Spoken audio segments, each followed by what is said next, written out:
Esse pequeno detalhe tornaria-se crucial para o sucesso da fuga dos prisioneiros.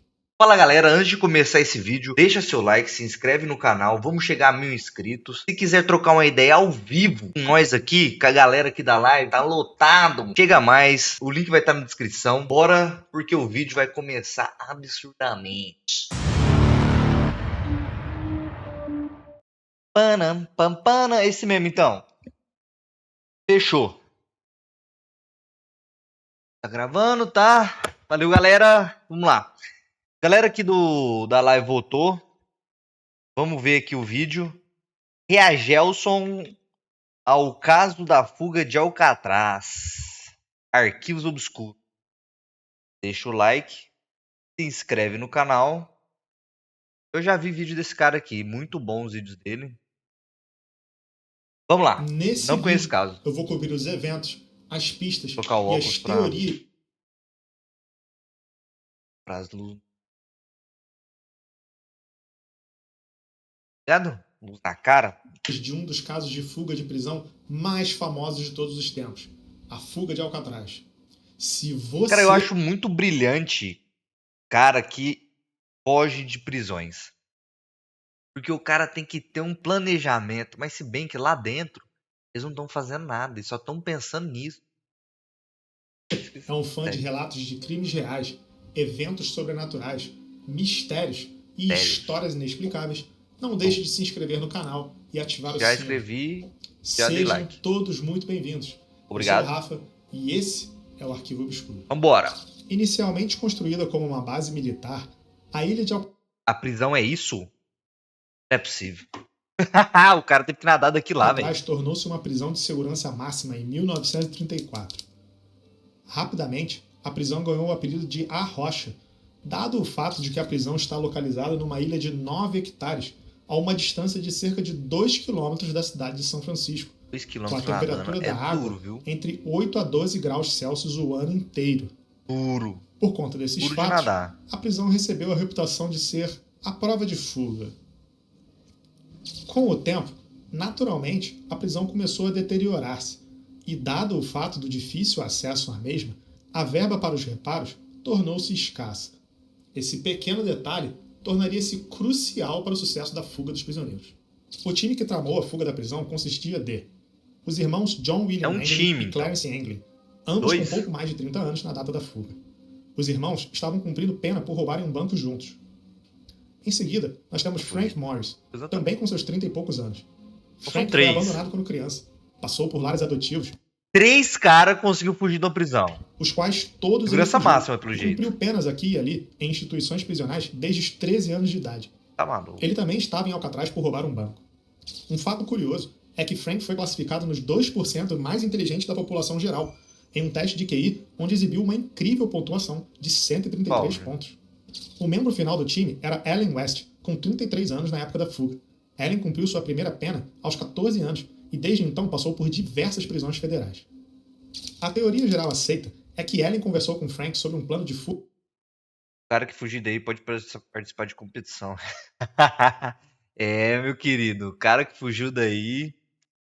No começo de 1960. Allen ouviu dizer que uma grade de ventilação acima do bloco B de celas não estava selada com concreto.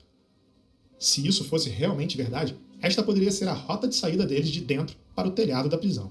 Boa. Nesse meio tempo, Allen se envolveu no programa de manutenção da cadeia, o que lhe deu acesso à estrutura dos prédios, seus layouts e fraquezas. Até o final de 1961, todos os membros do time, John, Clarence, Frank e Allen, pediram transferência de cela para celas lado a lado no complexo do bloco B, todas diretamente abaixo da tal grade não selada. Todas as transferências foram aprovadas. Que isso? Ninguém sabe ao certo quem planejou o quê ou quem seria o cabeça da operação, mas o fato é que o plano bolado pelos prisioneiros era ousado e engenhoso. Pois, no caso de Alcatraz, a questão não era apenas fugir das celas e dos muros da prisão. Os fugitivos teriam que atravessar a Bahia para chegar no continente, sem serem pegos durante a travessia. Por conta deste inconveniente, o time... Cara, mas depois que tá na água, é difícil você pegar o cara. Porque, mano, se você olha assim, você vê a cabecinha do cara, se o cara estiver longe, você não consegue enxergar. Sabia que eles precisariam de uma vantagem, uma dianteira, digamos assim. Pois caso a fuga fosse descoberta de imediato, seria praticamente impossível cruzar as águas sem serem capturados. Pensando nisso, eles criaram cabeças falsas, usando uma mistura de sabão, concreto, pasta de dente, papel higiênico e inclusive com cabelo humano. Brabo. Essas cabeças foram colocadas nas camas para enganar os guardas. Brabo. No dia brabo, 12 de brabo. junho, na manhã seguinte à noite da fuga, quando o sino das 7 horas tocou para acordar os prisioneiros, os guardas verificaram que nosso time de fugitivos aparentemente ainda estavam dormindo. Até que um dos guardas entrou na cela de Frank e empurrou a cabeça, que rolou da cama e caiu no chão. Nesse momento, eles se tocaram de que havia algo de errado. A cabeça foi guardada como evidência e até hoje ainda possui o dano causado pela queda. Ninguém sabe ao certo quem bolou a ideia das cabeças falsas. Entretanto, Clarence trabalhava como barbeiro na prisão e, portanto, tinha acesso fácil ao cabelo humano cortado. Depois de cuidadosamente colocarem as cabeças em suas camas, o time foi trabalhar em como escapar de suas celas. Todas as celas da prisão possuíam uma grade de ventilação de cerca de 13 por 25 centímetros, na parte traseira. Por conta de seu tempo trabalhando na manutenção da cadeia, Ellen descobriu que essas paredes tinham menos de 15 centímetros de largura e achou que seria possível aumentar o buraco da grade para escapar das celas. Durante meses, os homens trabalharam em fazer pequenos furos em toda a parede ao redor da grade. Para isso, eles utilizaram ferramentas brutas feitas à mão, tal como colheres roladas de cozinha, né? E uma furadeira feita com o motor de um aspirador em pó. Com esses utensílios, eles conseguiram aumentar o buraco e, consequentemente, retirar a grade de ventilação. Esse buraco da grade de ventilação levava a um corredor onde... Tô falando, o cara que foge, o cara tem muito tempo e muito... o dia inteiro sem fazer nada, né? Como que é? Mente vazia? Diabo. Passavam apenas cabos de eletricidade, canos de água, esgoto e etc. E, portanto, raramente era patrulhado. Eles escalaram pelos canos desse corredor até chegarem na área da grade não selada que levava ao teto da prisão. Área esta que eles haviam trabalhado em segredo por diversos meses. Em algum momento dos meses passados, todos os fugitivos haviam recebido permissão para trabalhar nessa área. Eles chegaram a convencer os guardas a pendurarem lençóis para esconder seu trabalho neste local, com a desculpa de que a poeira e a tinta estavam se espalhando e sujando outras salas. Essa área acabou se tornando uma espécie de oficina para os detentos. Ali, eles fizeram as cabeças falsas. Mas também, isso aí é meio que uma sorte, cara. É tipo assim, o vacilo dos policiais em deixando sem ter a... cara ir lá ver o que eles fizeram. Por exemplo, o policial ia averiguar o que ele fez. Porque eu acho que eles acharam que não tinha como fugir daí. As ferramentas que utilizaram na fuga, inclusive bolaram uma espécie de binóculo bem rudimentar para poder observar a baía. Um fato triste para Ellen é que na noite da fuga ele nunca chegou a alcançar essa área. Ele teve problemas de última hora para terminar de furar a parede de sua cela e, portanto, foi deixado para trás. O restante do time subiu pelos canos e alcançou a grade não selada, que a esta altura já havia sido trabalhada para facilitar a fuga. Através da leitura dos depoimentos do caso, especialistas da história da fuga acreditam que o som que foi ouvido por volta das 10h30 da noite seria o som dos fugitivos abrindo a grade que levava ao teto da prisão. A partir dali, eles desceram pelo lado de fora, utilizando outros canos para fazer a descida. Pularam uma grade de 5 metros de altura e correram até a parte mais ao norte. 5 metros de altura é grande. 5 metros de altura é muito metro. Da ilha. Para driblar a correnteza e as águas geladas da baía, os prisioneiros fizeram coletes salva-vidas e uma espécie de bote improvisado. Tudo feito com capas de chuva da prisão.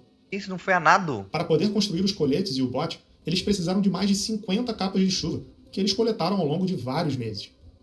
Eles usaram as máquinas de costurar das oficinas de fabricação de luvas e, para alguns casos, eles chegaram a usar canos quentes da prisão para selar algumas partes das capas. Alguns meses antes da fuga, Frank fez um pedido de uma sanfona para poder tocar durante o tempo de recreação da prisão. Essa sanfona foi modificada para não emitir som e utilizada para inflar o bote da fuga. O plano era navegar pelas águas até Angel Island, cerca de 3 km ao norte de Alcatraz. De lá, eles navegariam novamente, desta vez por cerca de 1 km, chegando até o continente. Lá, eles roubariam um carro e roupas. Bom, pelo menos isso foi o que Ellen, aquele que não conseguiu sair da cela, contou ao FBI. Uma vez que os guardas constataram a fuga, Alcatraz entrou em um lockdown, enquanto a busca pelos fugitivos iniciava-se. Logo eles encontraram a oficina clandestina, a grade de ventilação solta no teto, pegadas no telhado da prisão e nos canos que levavam para o solo. A guarda costeira foi alertada da fuga, assim como o FBI, a polícia de São Francisco e outras autoridades, que iniciaram uma verdadeira busca em massa pelos detentos. Entretanto, nenhum dos fugitivos, nem o bote foi visto novamente. Embora se saiba que eles conseguiram realmente fugir da ilha, o que teria acontecido com eles após entrarem no bote permanece um grande mistério. Ao longo dos anos, a história da fuga despertou o interesse de jornalistas, escritores e cineastas, todos com suas versões próprias da empreitada. Mas, no geral, só há duas possíveis teorias: que eles teriam sobrevivido à navegação pela Baía ou que eles sucumbiram durante a travessia. Vamos aos fatos que colaboram que os homens não conseguiram atravessar a Baía. Como já falamos antes, as águas da Baía são conhecidas por serem muito geladas, fora a correnteza, que poderia atrapalhar completamente a navegação. Especialistas no assunto afirmam que o plano original dos fugitivos, de navegar para o norte, seria extremamente difícil naquela época do ano, especialmente levando em consideração que os mesmos possuíam remos improvisados e o bote não tinha leme. Além disso, quando o crime foi reconstituído, constatou-se que, usando um bote similar ao que os detentos teriam usado, 2 pessoas teriam que trabalhar para que o bote se mantesse inflado, deixando o trabalho de remar para apenas um dos prisioneiros. Ixi! Há registros de que a temperatura estava em torno de 8 graus naquela noite, e a temperatura da água por volta de 10 graus. Se o bote afundasse ou virasse, estima-se que nestas condições eles durariam cerca de 2 horas na água antes de perder a consciência. Em 12 de junho, pedaços de madeira, lembrando o formato de um remo, foram encontrados boiando nas águas. Em 14 de junho, dessa vez, bolsas feitas com capas de chuva foram encontradas boiando. As bolsas continham diversos pertences dos presos, como fotos da família Anglin, uma lista de contatos telefônicos e uma carta escrita para Clarence.